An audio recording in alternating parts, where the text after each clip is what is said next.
Hey, everybody. Happy Friday. It is a little after 2 o'clock here on the East Coast, and I'm here with my Mayday Media co-founder, Michelle Kinney, for our Daily Dispatch. Hey, Michelle.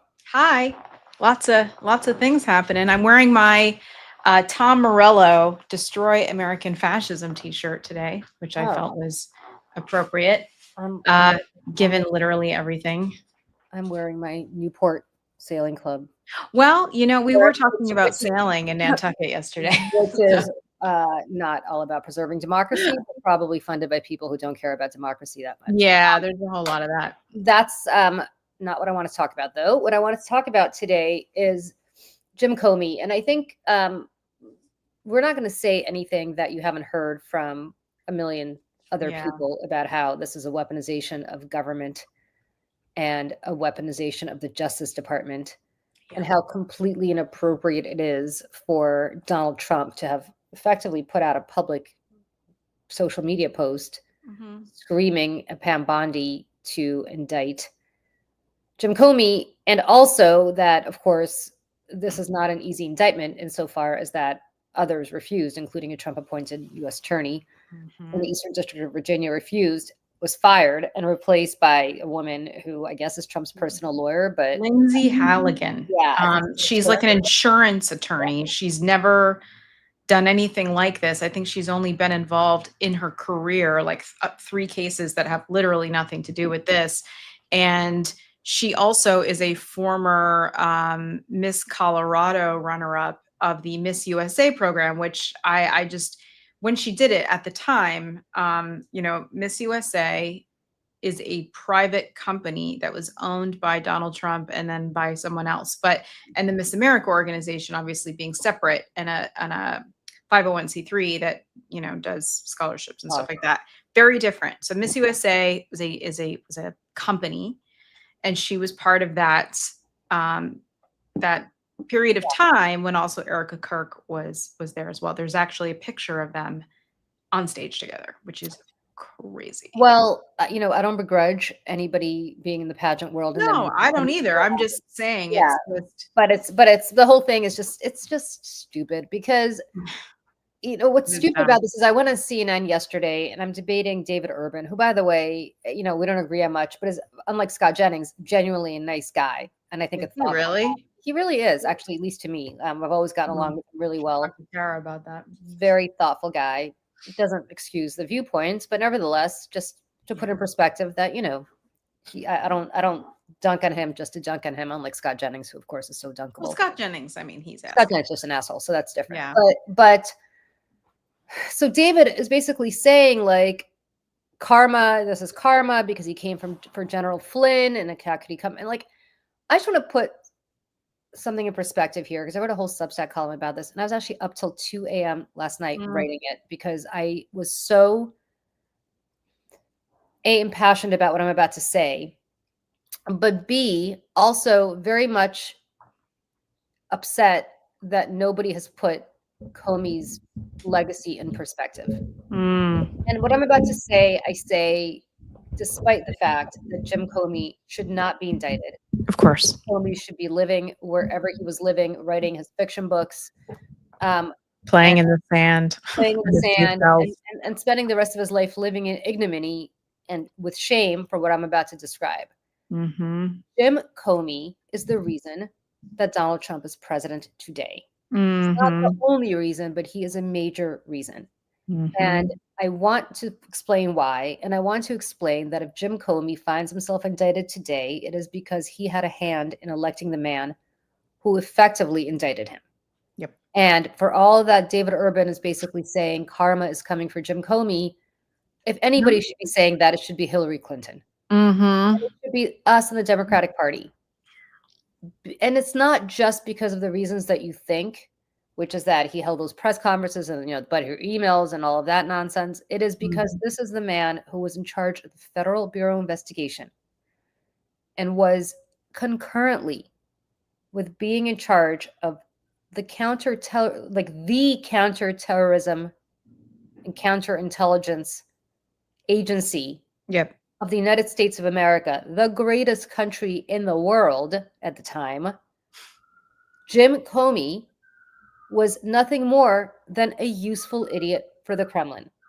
Yeah. And I don't say that lightly, because to say that the Federal Bureau of Investigation, and specifically its director, was a useful idiot for the Kremlin is a really loaded statement. And if you want to read 1,500 words on it, feel free to go to my Substack at Salty Politics and And read by it. the way, please do, and I know you're not gonna plug in the same way that I was. Like Julie's Substack is actually like very, very, very good and very informative, and with a lot of, I think, just kind of personal reflection peppered throughout. And I highly recommend anyone to invest in that because Thank it's you. great.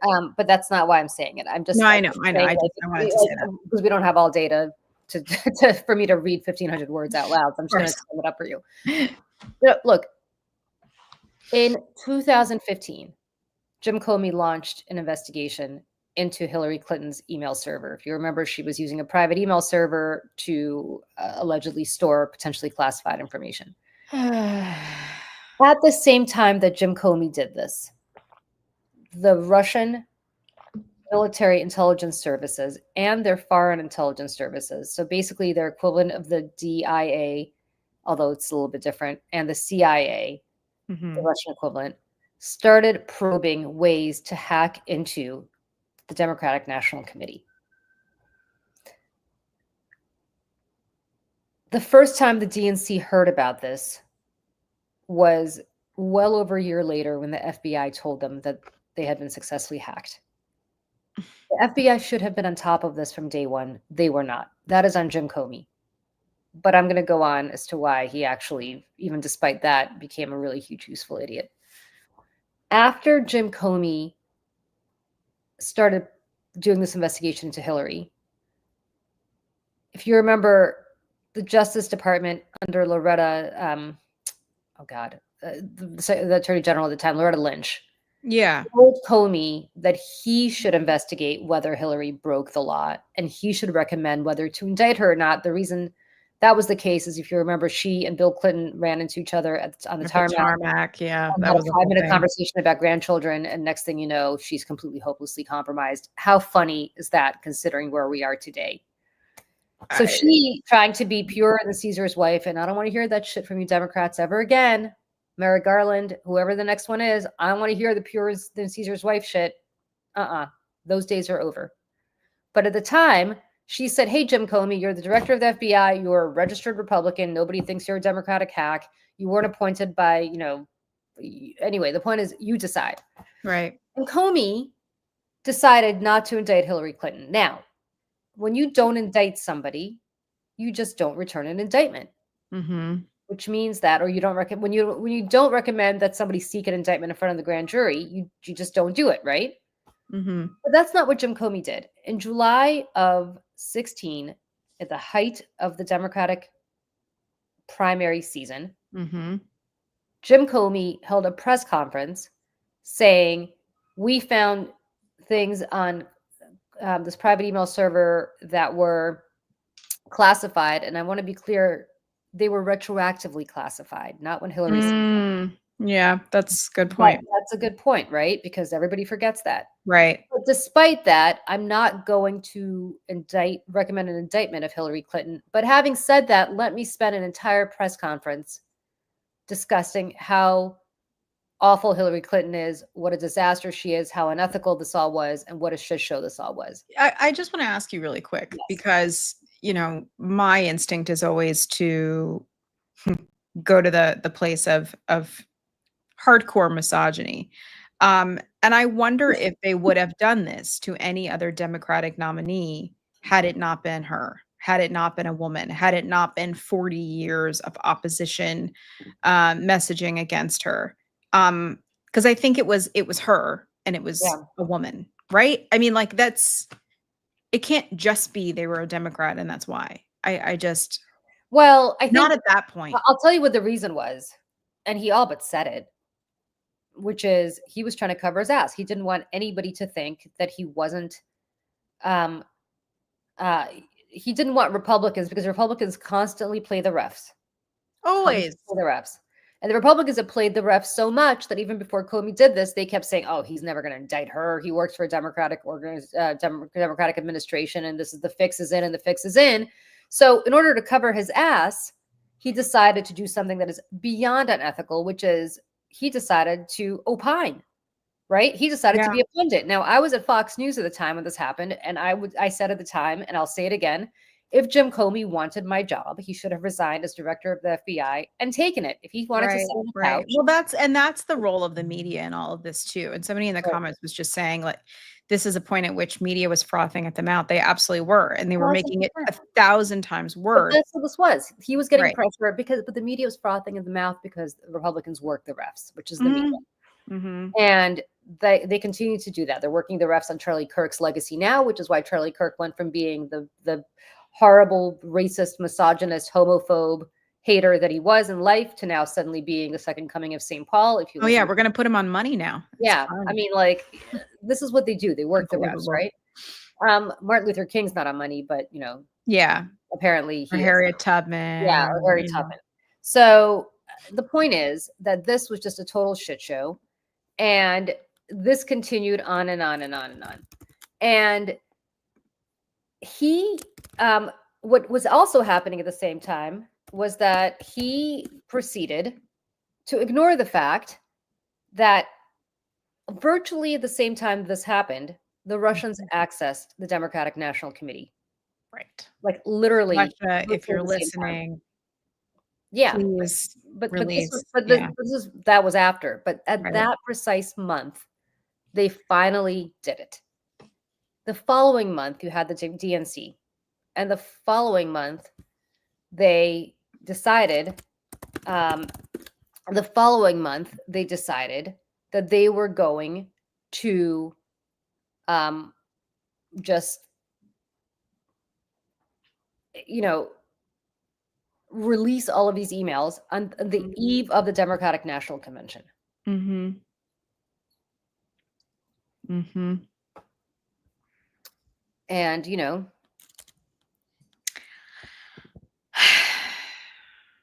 There's um, there's so many, here's what Jim Comey did not do. yeah. Jim Comey did not. They knew this was the Russians because they had already warned the Of course they, DNC. yeah, yeah, there's no doubt in my mind. Jim Comey didn't say it. Jim Comey didn't say it. Jim Comey Yeah. did not do a public press conference like he did for Hillary Clinton saying, "Hey, the Russians, by the way, are responsible for the DNC hack." Why do you think that is? Why Well, did he he not? did not do that. He did not do that at all. But Our, why? our, because he was worried about the Republicans saying that he was influencing the election. And he only did that on October 7th of 2016. Well, on October 7th, 2016, as I said before, that Yeah. morning, the intelligence services of this country released their analysis of the fact that Russia was hacking into Mhm. into the DNC. And my thing is like, he's so concerned about influencing the election that he influenced the election. Like, do you know what I mean? It's like this Well, that's the whole overcorrection that point. just Here's the comes worst back part, to bite right? you in the ass. They were announcing this on October 7th. That morning, the Access Hollywood tape broke. Right. Right? Yeah. Media sucks all the oxygen out of anything they're going to say about this. Right. Access Hollywood breaks. Everybody kind of forgets about the fact that the Russians hacked into the DNC. Mhm. That very afternoon, the first tranche of the Podesta emails that the Russians had hacked starts appearing on WikiLeaks. We talked about this the other day. Mhm. At that point, Jim Comey should have stood up and said, "This is all orchestrated by the Russians. Don't you understand what's happening? Everything is orchestrated by the Russians." Over and over and over again, this should have been a daily press conference saying we are under attack from a hostile foreign power, and I'm here as the director of the FBI to do that. But that's not what Jim Comey did. Right. 11 days before the election, just a few weeks after that October 7th analysis, he did not stand up and say this Podesta email scandal is being orchestrated by the Russians. The DNC email scandal is being orchestrated by the Russians. WikiLeaks is a cutout for the Russians. All of that. He knew it all. Right. That's not what he did.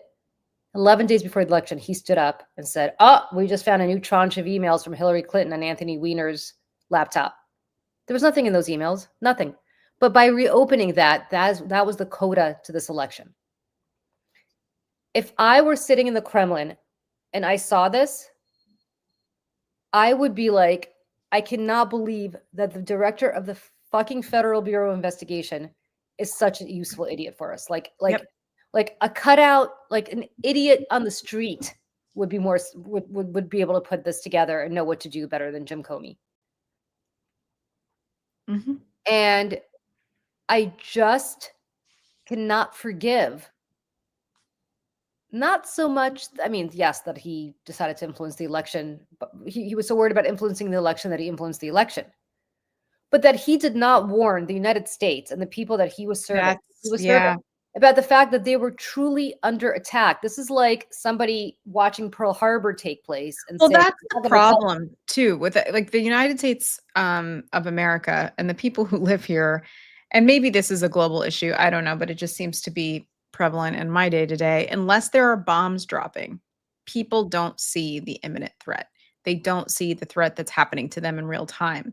And so people don't take cyber warfare seriously, because this is where the battlefields are now. This is where the wars are being fought, is online rather, in our data, in our phones, in our national security, and this is why another, not to go off and segue here, but with the Pete Hegseth, the defense secretary, has asked all of these major like, what was it, generals, lieutenant colonels, to come in from bases all over the world to come to, was it Quantico, for a meeting, which is super rare. This is not something that happens. from all over the world. From all over the world, which there's so many problems here. And my sister-in-law, Jacqueline, who was was on the show, I've been talking to her a little bit about it. She said, I'm not going to speculate as to why, but I will tell you that the vulnerability that leaves all of our troops around the world under deputy command. Like, usually it's like, okay, somebody leaves and there's like a deputy in command for like a couple days, but it's not deputies in command for like days and days and days, with a government shutdown coming, which, like, let's talk about how, like, that's going to throw a wrench in all of this too. Not to mention, it opens our military up to espionage. You think that the Russians and the Chinese aren't sitting, waiting for people to get on planes? All these people are going to be traveling. It leaves us incredibly vulnerable for a million different reasons. And they all know about it. If we know about it, they know about it. Exactly.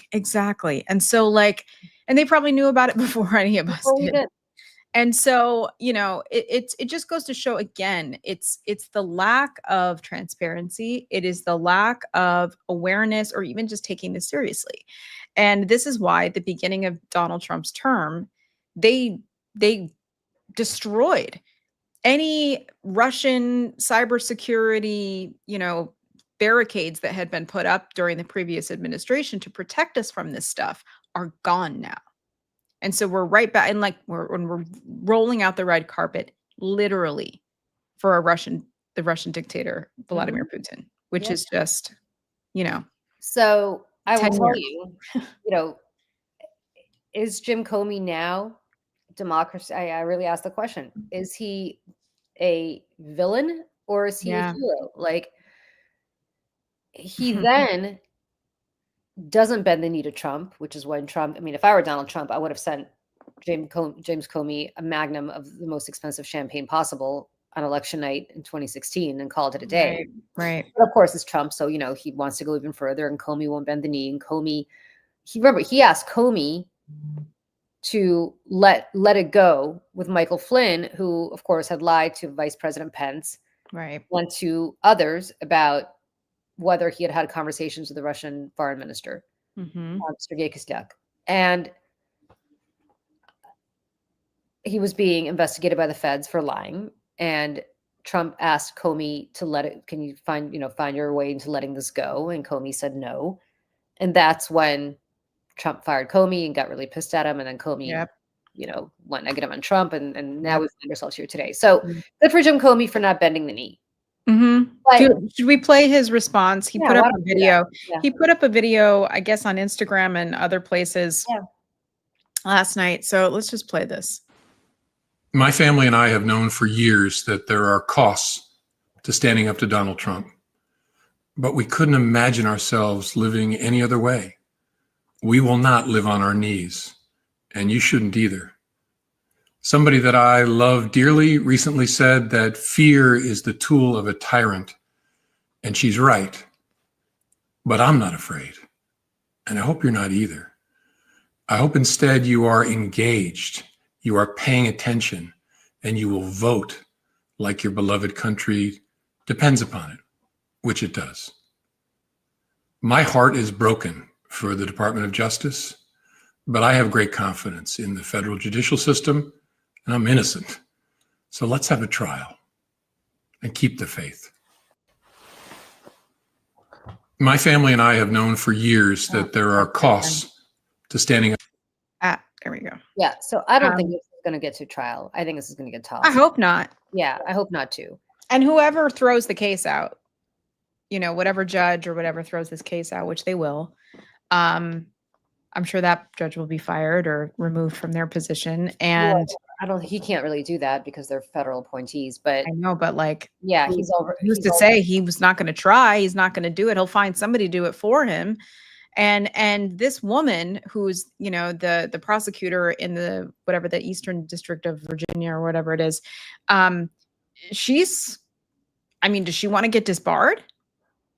She's putting her own license in jeopardy. They don't think justice is ever going to come for them. I don't know if he promised her that he'd pardon her on the way out.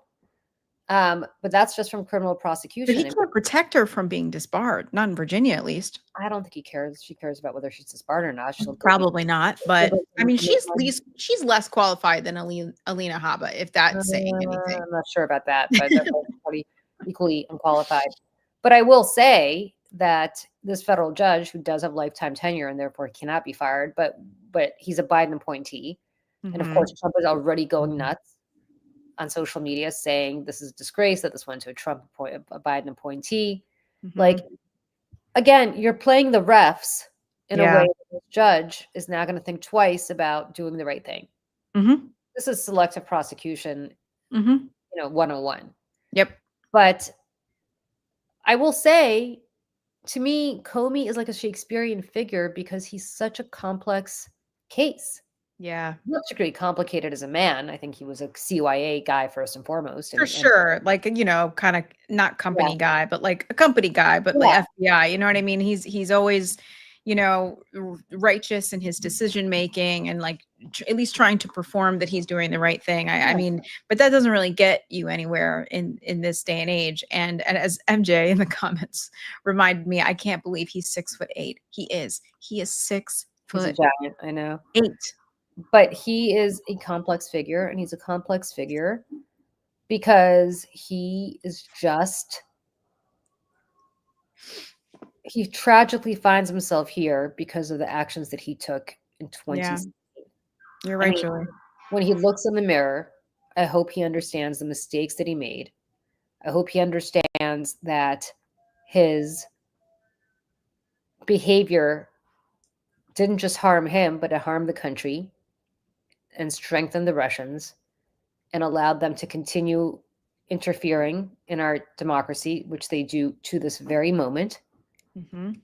And I don't know why nobody wants to talk about his legacy like that, because it's not just about... No one likes to talk about the things the way that they are. They just like to talk about them the way that they wish they were.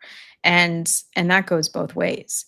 And I'm reading this quote from James Comey. I remember him saying this in 2017, that it made him, quote, mildly nauseous to think his actions might have impacted the 2016 presidential election. They might have? I'm mildly nauseous that he doesn't... He said, it makes me mildly nauseous to think I may have affected the election outcome. That's what he said in 2017. Because did he not think... I think he was so confident that Hillary was going to win. Everybody was, yeah. He was so confident that Hillary was going to win that he didn't want any Republicans saying afterwards,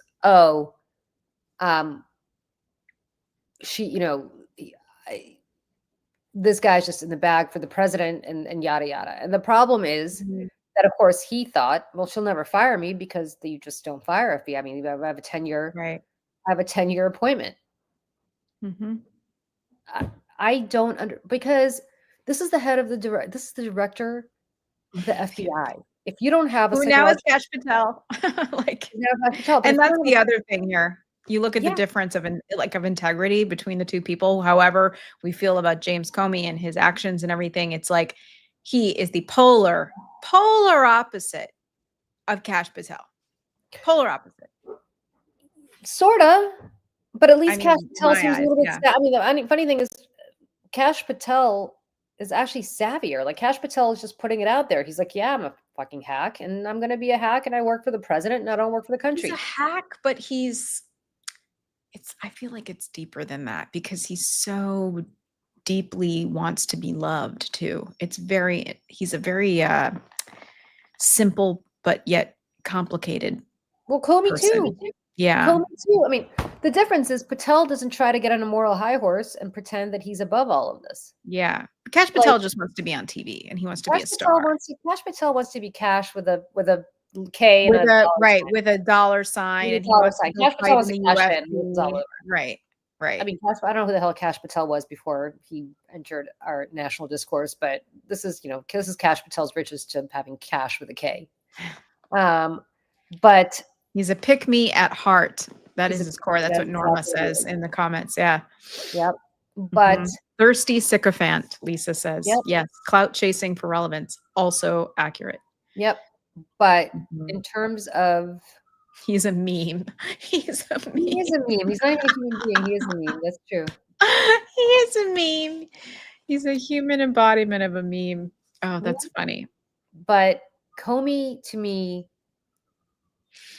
I said this in my column, and I'm just gonna pull this quote up because it's so hold on, I'll tell you what this quote is because it's just so relevant.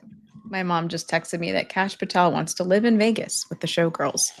And he does live in Vegas. She's right about that. I know. Right about that. So Trump said this in 2023, the CPAC convention. I'm your warrior, I am your justice, and for those who have been wronged and betrayed, I am your retribution. I put that quote in there yesterday to say, you know who he's talking about here? Hillary Clinton. The only person he's doing retribution for is her. She's sitting back laughing and saying, oh, I'm glad they got Comey, the guy that cost me the election. Trump should be thanking Jim Comey every single day. Yep. But again, this just points to how deeply flawed and sick and broken and demented Donald Trump is. He doesn't even know how to win. He doesn't know how to lose, that's for sure. We all know that. But he doesn't know how to win. Yeah. It's never enough for him. And that's why he makes such a good dictator. Because this is a characteristic of so many authoritarian leaders, is that it's never enough. You will run out of people to kill. You will run out of people to round up. And then what? And these people, it always ends for them somehow, some way. So it always I don't know how does. this will. And, I don't know how this will. Well, it's going to end either. I don't know how it's going to end. I mean, it's most likely it's going to end with him dying because he's old. Well, yeah. I yeah. mean, the only thing that gives me any bit of is that he's not 40. That's what I keep saying. Franco stuck around for over 30 years, but Franco also, or 40 years actually, or no, not 30. But Franco was young and died, whereas Donald Trump is not sticking around that long. But listen, he's only been around for 8 months, and look at the harm that he's done already. Oh, I know. By the way, with the help of everybody around him. He's Jim Comey today, yesterday, Tish James tomorrow, George Soros, Alex Soros. I mean, poor Huma has been It'll caught. be Adam Schiff. It's going to be, I Schiff. mean, It's not going to stop. And as much as they're going to keep throwing these cases out, it's still an expense and it's still a stress and it's still a hassle and it's still awful until they're going to find a judge somewhere, who's a Trump appointee, we show trials, like a lean cannon, and then we're going to have show trials. Yep. And Rob Law is saying, Vance is, though, to the point that he is younger. He is. Yeah. And that is scary. And Stephen Miller is like not even 40 years old. And they're obviously trying to soften the image of his wife, who is equally horrific of a person, cruel human being. But again, the only thing that gives me pause is that if you look at the pattern of the elections since Donald Trump first came into office, when Donald Trump is on the ticket, Republicans do well. When Donald Trump is not on the ticket, they do not. Yep. And that is because Donald Trump is what MAGA is. And yes, it is a deeper sickness and a deeper cancer within the Republican Party and the country. It is a cult of personality. These people want Donald Trump. They want to hear from Donald Trump. They want to see him. He is the person. Look at people like Laura Loomer. You think Laura Loomer is going to go, kick people's asses for JD Vance? I don't think so. I'm not. I wish I were as optimistic as you, Michelle, but they're all about power. I don't think it'll be him. I don't think it'll be somebody else. But I think they're all about power. And here's the problem. To go back to the Soviet days, Vladimir Lenin was a really inspirational figure. He was responsible for the revolution, yada, yada. Joseph Stalin was just some Georgian who everybody looked down upon. Yeah. Henchman. And Lenin died. And after a power struggle, Stalin emerged and stuck around for 30 years. I know. Listen, there'll be somebody else, right? But the JD Vance, every time I see that guy's face, I see him talk, I listen to him talk, nothing about that guy. He doesn't have a lick of charismatic anything in his entire body. He's not likable. He's not a leader. He's book smart, I guess, but not terribly good with people. Nothing about the guy. But he'll do whatever they want. Sure. They will fund him. But that's only going to go so far. That's just my not for them, assuming that we have elections. I don't think we're going to have legit elections. I think, look, as it is, even if we had the most free and fair elections of all time, thanks to the Electoral College, it is getting virtually impossible for Democrats to win the presidential. Yeah. And it's already been like that for the last 10, 15 years. I mean, we could win the popular vote by 5, 6, 7, 8 million people and still lose, which is just insane. Yeah. Insane that we have that kind of system to elect our leaders who have that much influence and that much power over our lives. The fact that, and listen, I don't know what the answer is here, but the fact that, Julie, we live in a densely populated area and we are outvoted by cornfields makes me crazy. The majority of Americans live in 17 states. Yeah. And yet a cornfield is electing the president. There are more people in our neighborhood than there are in half the states in this country. Yeah. In the entire state of Wyoming. Yeah. I'm like, there's 2 Dakotas. Do we really need 2 Dakotas? 4 senators. It's nuts. Well, but that's another problem that Democrats had. And I said this when Democrats controlled Congress and Biden was in first couple of years. DC statehood. It's a 51 vote. That's all. You just needed a majority, straight majority. Yep. Puerto Rico. And Schumer talked about it. He was out there going, they better watch out. We're coming for DC statehood and Puerto Rico and blah, blah, blah, blah, blah. I'm like, first of all, don't get so confident about Puerto Rico. Don't get no. I don't think that would go for us. It might go half and half. I don't know. But DC statehood, that would have been an easy one. Easy. Expanding the court. I mean, Pete Buttigieg makes this argument. I feel strongly about expanding the court because Pete Buttigieg talks about this because he's like, listen, we made an amendment to ban alcohol and then turned around 10 years later to make another amendment to undo that ban. It's like, we don't do things anymore because everyone's so gridlocked. And I just think that if we don't do these things. I'll tell you why I don't support expanding the court, because then they can expand the court. And they already have. There's nothing that says there needs to be nine seats. No, I know, but my point is we have had 9 for the last, first most recent, I don't know. I mean, we had presidents who weren't felons too. I agree. I don't know. We could expand the court and then they'll expand it and pack it with even crazier people. And so I don't like that. What I do want is DC statehood, because that is 2 more senators, 2 more. And what the hell, throw in Puerto Rico too. I wouldn't be as confident in that either, but throw it in. throw it in and do your best to persuade, because at least that's a swing. That would be a swing state. Yeah. Whether Puerto Rico wants it or not, it's a different story. But Yeah, DC, I don't know that they do. but DC does. Mhm. They're And like, I mean, they've been under, and if not no representation I for mean, however Eleanor long. Holmes Norton, who God bless, is 1,000 Right. years old, and doesn't matter. They need 2 Yeah. senators, they need a member of Congress. Yep. And we could have done it, but we didn't. Mhm. We didn't because we had a president. I love Joe Biden. We had a I know, I president love Joe Biden too, but who wanted to go back to the norms and play by norms. And Chuck Schumer is old and he wants to play by the same norms as the 90s. And I don't know what Hakeem it's Jeffries' the problem is. same, it's the problem. same mentality of the former guy. Everybody wanted to call Donald Trump the former guy. We're not going to say his name. We're not going to talk about him. We're going to move on. We're going to do this. And I remember being where I was working with a bunch of former Republicans that were like, ahem, no, no. Did you guys just see that there was an attempted coup on the United States Capitol where they were throwing, flash bombs at police officers and stabbing them with flagpoles? Like, there was a gallows. They were threatening to, if not trying to, kill members of Congress, Yeah. the vice president of the United States, and like they're going to do it again. And in fact, I would say this time they're doing it a little more successfully because it's slower and it's more incremental.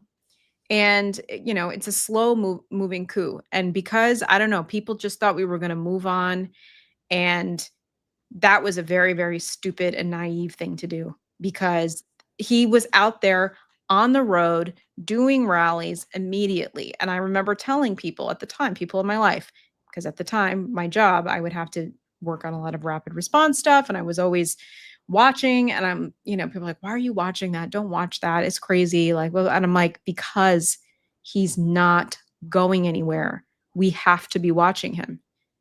And here we are. On the 1-year anniversary of January 6th, we put out a video.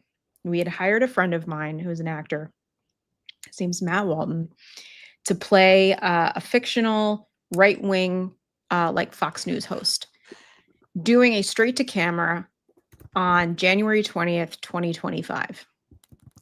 And he says, Donald Trump, the 45th and 47th president of these United States. And actually, Julie, I should send it to you because there's a clip of you in it. Oh, before I knew you, actually. wow. And I remember we showed it to donors. We showed it to people on like a closed Zoom call, and people were like yelling at us, being like, why did you make this? I don't understand why you made this. And we were like, because we're trying to show what's going to happen. And nobody wanted to listen. And that's what really just, it's hard to not be angry and resentful. I know it's not a very valuable or helpful emotion to have in these times, but like, man, it's hard not to be mad at people. It really is. I've said this before, and before we go, because we got to wrap it up, but I will say this before and I'll say it again. There are going to be 2 lanes in 2028. Mm-hmm. The Gretchen Whitmer, Pete Buttigieg, Josh Shapiro. We got to go back to normal lane. And then there's the vengeance and authenticity. Authenticity. Authenticity. Yeah. Authenticity lane. Yeah. And to MJ in the comments, just really quick, you say they always know, just saying they used to. I don't have that kind of confidence in them anymore, but at the time, for sure. Yeah. For sure. And there is no authenticity unless you want retribution for what happened. There's no rise above. There's no, we can go back to the way things were. That is like saying in 1945, oh, we could go back to Germany the way it was before 1930. No, you can't. No, you can't. Right. Listen, what was rebuilt in West Germany from the rubble was a fantastic, for sure, democracy, economy, great country, which continues to be kind of the leader in Europe on these democracy issues. But you had to rebuild from the rubble. You can't go back to the Weimar Republic any more than we can go back to Japan and an emperor, like, you know what I mean? Domestically, could you go back after the Civil War to 19, to even in the North where slavery had been abolished, could you go back? Well, actually, slavery, Emancipation Proclamation only only got rid of slavery in the South or I in the know. States. But anyway, could you go back after the Civil War to the country that it was before the Civil War? Of course They not. tried. And they still are trying. And that's the problem. Of course not. But my point is, of course not. Yeah. We got to rebuild something better. Yeah. And that therein lies the difference between our country and a lot of other countries, where in Germany, you can't show any of the Nazi symbolism or anything like that unless for educational purposes. And in our country, we put up statues to for Confederate we also have a First generals. Amendment. That's the difference, which I'm a big fan of. But what I'm not a fan of is this whitewashing of our history that we do. At least the Germans take responsibility. The Brits take responsibility for the colonialism. The French take responsibility for their colonialism. Not all of them, but as a society they have. Yeah. We don't take responsibility for anything. If you No. say anything about any dark portion of this country, you're being un-American. Yep. You're not a patriot. You don't love this country. Yeah. MJ, who's going to hold anyone accountable? The people that we hopefully elect. Hopefully. Yeah. And that's what you should demand. Accountability, a Truth and Reconciliation Commission. Mm-hmm. So Jeffries, Booker, Chuck, no. No. I know two of those three people personally, and no. I have zero faith. No, but there are others. And if there aren't, we better find them. Mm-hmm. And for anybody, by the way, who cares about climate change, it is Climate Week in New York right now. Because General Assembly is happening, as Netanyahu's here today. Like, don't even get me started. But it's like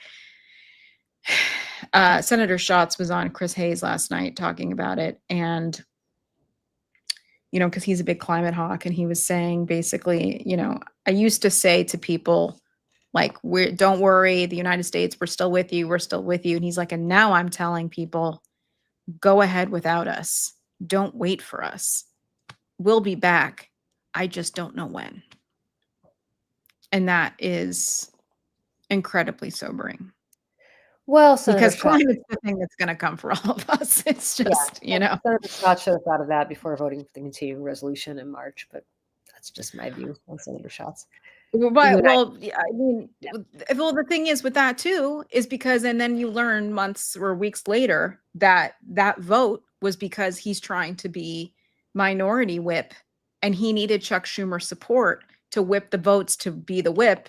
Then don't fucking be whipped. I know. This is what I'm saying. It's like even the good ones. I'm like, are you kidding me? Come on, man. Yeah. Get out of here. And he's up for re-election in 2028. Well, okay. I'm just saying. On that note, Michelle, it is so good to see your face. You always. Friday afternoon. Everybody who joined us here on Substack, on YouTube, everywhere. Thank you. We will be back. We might be back over the weekend, depending on the news. Yep. I'd love to talk about the latest Epstein file that was dropped by Oversight today that has Elon Musk and Peter Thiel and Steve Bannon all in these Epstein files. I would love to come back and talk about that. So hopefully we can find some time. So. All right. Sounds good. All right. Bye, everybody. Bye, everyone.